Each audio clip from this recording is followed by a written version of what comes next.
მოგესალმებით კიდევ ერთხელ თქვენ უყურებთ კურიერს 9 საათზე. საქართველოს პრემიერ-მინისტრის ვიზიტი კოპენჰაგენში იწყება. ირაკლი კობახიძე მონაწილეობას მიიღებს ევროპული პოლიტიკური გაერთიანების სამიტში, რომელიც ხვალ იხსნება.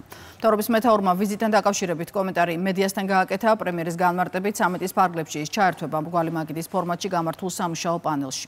სიტყვით გამოსვლის დროს აქცენტი გაკეთდება რეგიონში საქართველოს როლზე, ყურადღება გამახვილდება ეკონომიკურ საკითხებზე. ეროვნული ინტერესები უნდა იყოს ყველგან წარმოდგენილი, მე მექნება საშუალება რომ მონაწილეობა მიიღო ერთ-ერთ პანელში, მრგვალი მაგიდის ფორმატში, სადაც ვისაუბრებ ჩვენს ქვეყანაზე, განსაკუთრებით ეკონომიკურ საკითხებზე, იმიტომ რომ პანელი შინაარსი უკავშირდება სწორედ ეკონომიკურ საკითხებს და რა თქმა უნდა ამასთან ერთად გვექნება საუბარი ზოგად პოლიტიკურ საკითხებზე, საქართველოს როლზე.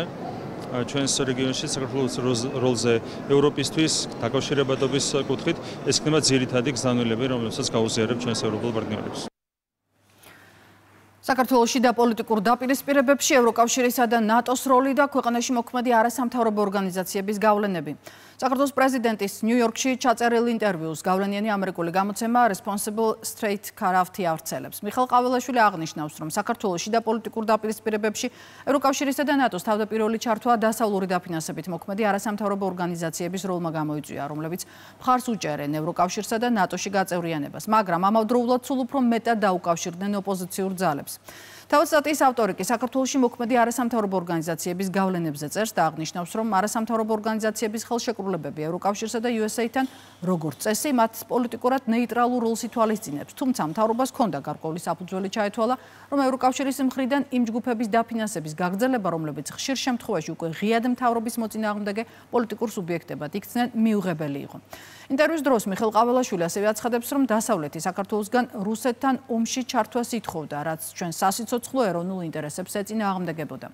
საქართველოსა და ევროკავშირს შორის ურთიერთობის გამწვავება რუსეთის მიერ უკრაინაში 2022 წელს შეჭრამ გამოიწვია. საქართველოს მთავრობამ დაგმო უკრაინაში ინტერვენცია, ჰუმანიტარული დახმარება გაგზავნა უკრაინაში და გარკვეული სანქციები დაუწესა რუსეთს. თუმცა საქართველოს ხელისუფლებამ უარი თქვა საქართველოს მოხალისეების საბრძოლოდ გაგზავნაზე უკრაინაში და ასევე უარი თქვა დასავლეთის ზეწოლაზე, რომ სამხედრო დახმარება გაეგზავნა და ევროკავშირის სანქციების სრულ სპექტრს შეერთებოდა.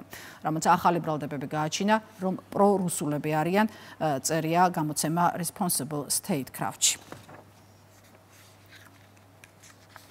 დიდი ოდენობით სახელმწიფოს თანხების მითვისებაზე დაკავებულ ორპირს ბრალი დღეს ოფიციალურად წარადგენება. სავარაუდოდ დღესვე უნდა მოხდეს მათთვის აღკვეთის ღონისძიების შეფარდება. გამოძიების ინფორმაციით, წინასწარ შედგენილი სქემის მიხედვით მითვისებულია გორისა და ხაშურის მუნიციპალიტეტებში მდებარე 30 ბაღისა და 4 სკოლის ასაშენებლად განკუთვნილი თანხა. საუბარია დაახლოებით 9 მილიონზე. დაკავებულებს უკანონო შემოსავლების ლეგალიზაციასაც ედავებიან.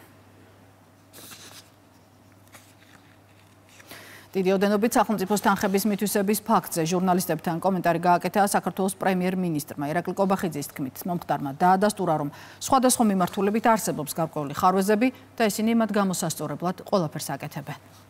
არის ხარვეზები სხვადასხვა მიმართულებით და სწორედ ამ ხარვეზების გამოვლენას ემსახურება ეს საქმიანობა, რომელსაც აწარმოებენ როგორც შესაბამისი სამინისტროები, ასევე ძალოვანი უწყებები. ერთ-ერთი ასეთი ხარვეზი გამოვლინდა კონკრეტულად ხაშურში, თუმცა სხვა მუნიციპალიტეტებიც იყო და რა თქმა უნდა, ყველა ასეთ შემთხვევაში გვექნება ჩვენ ძალიან მკაცრი რეაგირება. რაც შეეხება ხაშურს, აქ პრობლემა არის ის, რომ ორი სხვადასხვა პროექტის მიმართ გამოვლინდა ასეთი პრობლემა, ეს იყო წყალმომარაგების სამუშაოები და ეს იყო სკოლებთან დაკავშირებული სამუშაოები, სადაც იყო ხარისხის პრობლემა და გვიანების პრობლემა.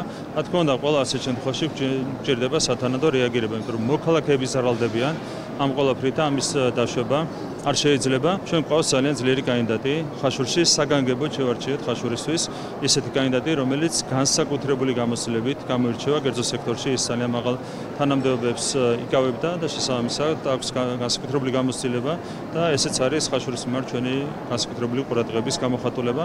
კიდევ ერთხელ მინდა დავუპირდე ამ მუნიციპალიტეტის მოსახლეობას, რომ მაქსიმალური ყურადღება დაეთმობა მათ ამ მუნიციპალიტეტის მის მოსახლეობას მომდევნო წლების განმავლობაში. მთავრობის ხელმძღვანელმა კომენტარი გააკეთა სუსის მიერ გაშიფრული სქემის შესახებაც, რომელშიც სააკაშვილის დედის გიული ალასანიას უნივერსიტეტი ფიგურირებს. ირაკლი კობახიძის განცხადებით, სქემა უცხოური სპეცსამსახურების მიერ არის ორგანიზებული და ყველას მოუწოდა ძალდობრივ ქმედებებში მონაწილეობას მოერიდონ.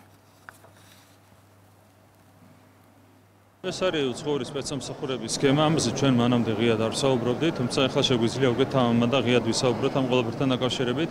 რა თქმა უნდა, გასაკვირი ისიც არ არის, რომ ამ უნივერსიტეტში თავის როზე ერთხელ არადმიტესებულ უნივერსიტეტში ხორციელდება ასეთი გეგმები, გახსოვთ რომ თავის როზე ყოფილი პრეზიდენტის ოჯახის წევრმა მიითვისა ერთხელ არად უნივერსიტეტი, რაც იყო თავისი არსით, თავისი შინაარსით, რა თქმა უნდა, კრიმინალური იქმედება და არ გვიგვირს რომ ამ უნივერსიტეტში ხორციელდება ეს ყველაფერი. ეს არის კიდევ ერთხელ გამიმერებ უცხოური სპეცსამსახურების მიერ ორგანიზებული რაღაცა პროექტი, რომელსაც წარმატებით განხორციელება არ უწერია, უბრალოდ ჩვენ უნდა გავაფრთხილოთ ყველა მოერიდონ ასეთ გეგმებში მონაწილეობას, განსაკუთრებით ყველა უნდა მოერიდოს, რა თქმა უნდა, ძალადობრივ მოქმედებებში მონაწილეობას. თქვენ იცით, რომ როდესაც წინა აქციებში მონაწილეობდნენ კონკრეტული ადამიანები ძალადობრივ მოქმედებებში, მათ შეეფარდათ 2 წლით და უფრო ზემოთ თავისუფლების საქმეთ. აქედან გამომდინარე, ყველას კიდევ ერთხელ უნდა მივცეთ მეგობრული გაფრთხილება, თავი შეიკავონ ძალადობრივ მოქმედებებში მონაწილეობისგან და ზოგადად თავი შეიკავონ ისეთ სქემებში მონაწილეობისგან, რომლებიც არის დაფინანსებული ჩვენი სახელმწიფოს წინააღმდეგ, ჩვენი ქვეყნის ეროვნული ინტერესების წინააღმდეგ უცხოური სპეცსამსახურების მიერ. თქვენ ნახეთ ასეთმა სქემამ, უცხოური სპეცსამსახურების ასეთმა სქემამ, რა მდგომარეობამდე მიიყვანა ჩვენი მეგობარი ქვეყანა უკრაინა, რომელიც დღეს არის თავიდან ბოლომდე ჩამოქცეული როგორც სახელმწიფო. მსგავს განცხადებებს აკეთებენ ქართული ოცნების სხვა წარმომადგენლებიც. მმართველ გუნდში ამტკიცებენ, რომ უმაღლესი სასწავლებლების ნაწილი ახალგაზრდებს მიზანმიმართულად წვდის ტერორისტული აქციების ჩატარებაში. სუსის მიერ გაშიფრული სქემა კონკრეტულად ალასანიას უნივერსიტეტის ბაზაზე მოქმედ ორგანიზაცია High School Georgia-ს ეხება. შეიძლება ვიღაცას ხელისუფლებაში მყოფს ამ რეჟიმის წარმომადგენელს არ სიამოვნებს, რომ სტუდენტი ამა თუ იმ უნივერსიტეტში, ამა თუ იმ საკითხზე ნათლდება და იღებს ინფორმაციას. ეს არ ნიშნავს, რომ ამიტომ უნივერსიტეტები უნდა დავხუროთ და ახლა უკვე უნივერსიტეტებს დაუწყონ ბრძოლა პარტიებთან, ცალკეულ ადამიანებთან და არასამთავრობოებთან ერთად. გიული ალასანიას უმაღლესი სასწავლებელი არ არის ერთადერთი. ჩვენ კარგად ვნახეთ, გავიგეთ, რა სქემით მუშაობენ, მაგრამ შემაწურწულებელია ის რეალობა, რომ ახალგაზრდებს სპეციალურად ამზადებენ იმისათვის, რათა ქვეყანაში ტერორისტული აქციები განხორციელდეს. და პირდაპირ ლექციის ერთ-ერთი მთავარი თემა პირდაპირ ითვალისწინებს იმის დარწმუნებას ახალგაზრდების იმაში დარწმუნებას, რომ ტერორიზმი არ არის ცუდი მოვლენა. ოპოზიციის გეგმებს 4 ოქტომბერთან დაკავშირებით კიდევ ერთხელ გამოეხმაურდნენ პრემიერ-მინისტრი და თბილისის მერი. ისინი ხაზგასმით ამბობენ, რომ თუ კი ვინმე კანონს დაარღვევს, ამას შესაბამისი რეაგირება მოჰყვება. მათივე განცხადებით, ოპოზიციის მცდელობის მიუხედავად ქვეყანაში გრძელვადიანი მშვიდობა აუცილებლად შენარჩუნდება.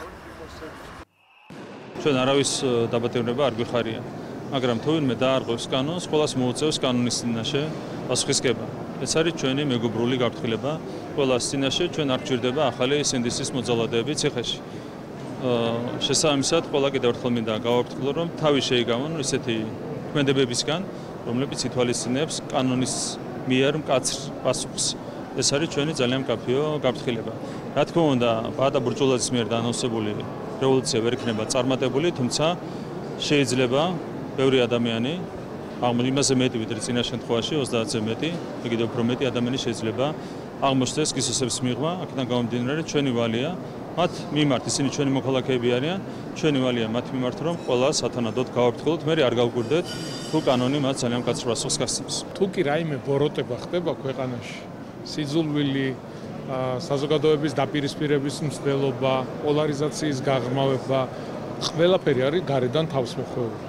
გარედან ხდება დაფინანსება, ყავთ პატრონები, ვისაც აქვს სურვილი როგორმე ქვეყანა ხელში ჩაიგდონ იმისთვის, რომ შემდეგ თავიანთი ინტერესების, პოლიტიკური ინტერესების გასატარებლად გამოიყენონ. როგორც მაგალითად ამ შემთხვევაში შეგვიძლია მოვიყვანოთ უკრაინის მაგალითი. ძალიან ულიფწდება, ძალიან სამწუხაროა, რომ უკრაინაში ხდება, მაგრამ ჩვენ, რა თქმა უნდა, ჩვენი პრინციპული პოზიციით არავის მივცემთ იმის შესაძლებლობას, რომ ჩვენი ქვეყანა ამგვარად გამოიყენოს. ამიტომ 4 ოქტომბერს მიუხედავად რაღაც ცდილობებისა, ვიღაცეების გარწმუნებით, არაფერი არ იქნება. იქნება ქვეყანაში გრძელვადიანი მშვიდობა, სიმშვიდე, თუ კი ვინმე გაბედავს კანონის წინააღმდეგ წასვლას, გაბედონ. აბა იმოქმედონ კანონის წინააღმდეგ. ყველა მიიღებს შესაბამის პასუხს, რა თქმა უნდა, ასევე კანონის შესაბამისად. პარლამენტის გვერდით შესასვლელზე არსებულ დამატებით ჩამკეტსა და რკინის კარზე განმარტებებს აკეთებს სოციალურ ქსელში საპარლამენტო უმრავლესობის ლიდერი და ფრაქცია ქართული ოცნების თავმჯდომარე. ირაკლი კირცხალია წერს, რომ აღნიშნული ჩამკეტი და რკინის კარი ჯერ კიდევ 2 წლის წინ გააკეთდა. ნაცებმა გადადა სამოქმედო გეგმა მოიპოვეთო, ეს ფოტო ამ ხელს მათ მდაბიო ფეიკებს. შიდა მხრიდან დამატებითი ჩამკეტიც გააკეთდა, ოღონდ 2 წლის წინ. დამატებითი რკინის კარიც დაყენდა და დამატებითი ჩამკეტიც. სხვა დროს უფრო ყურადღებით იქნებიან, წერს კირცხალია. აჩვენებამდე 3 დღით ადრე ნინო ლაცაბიძე და რუსთავის დელეგატი პარლამენტში ირაკლი შეთეკიშვილი მაჟორიტარობის კანდიდატებთან და ქართული ოცნების პარტიული სიის წევრებთან ერთად ბიზნეს სექტორის წარმომადგენლებს შეხვდნენ. ნინო ლაცაბიძემ ბიზნესმენებს რუსთავში განხორციელებული პროექტების შესახებ პრეზენტაცია წარმოუდგინა და 4 წლიანი სამოქმედო გეგმაც გააცნო. ქალაქი ვითარდება იმ ინფრასტრუქტურული პროექტებით, რომელსაც ადგილობრივ და ცენტრალურ დონეზე ვახორციელებთ. საინვესტიციო ხდება მიმზიდველი, ეს ხელს უწყობს ახალ სამუშაო ადგილებს. დღეს გვქონდა იმ გეგმებზე საუბარი, რომელიც კიდევ უფრო მეტად დაასტიმულირებს და ხელს შეუწყობს ბიზნესის კომფორტულ გარემოს შექმნას. ახალციხისმეორობის კანდიდატი კი მუნიციპალიტეტის ახალგაზრდა თაობას შეხვდა და საომავლო გეგმები გააცნო.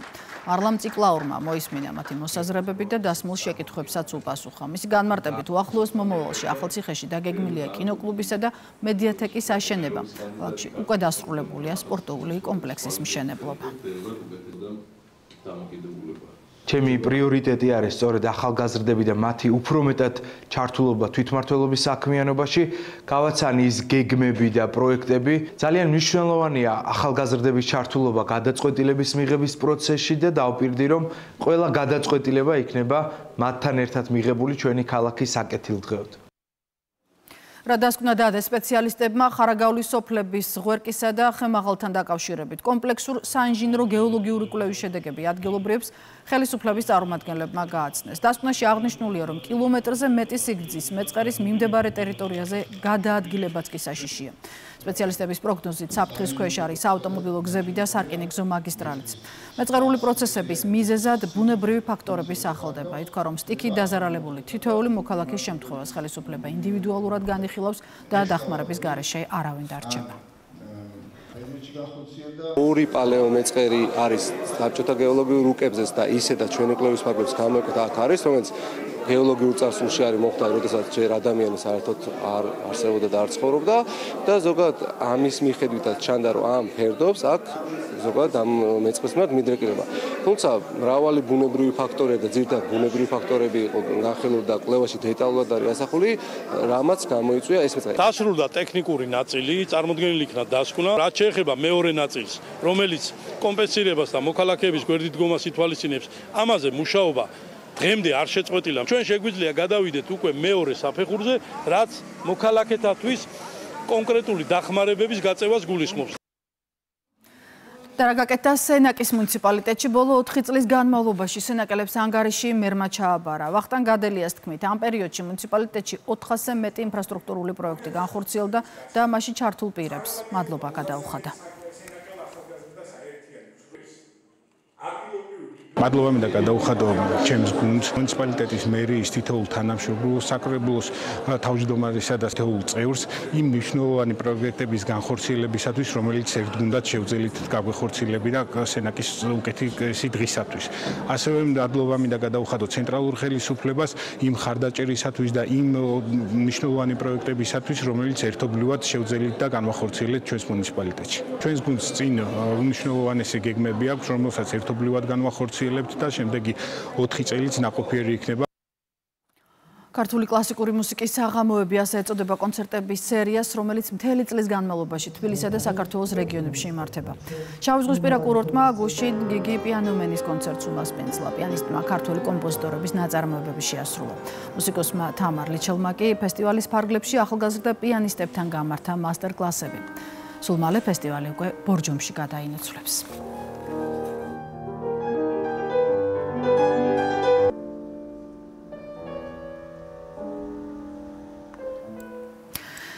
ასეთი იყო კურიერი 9 საათზე. დიდი მადლობა ყურადღებისთვის.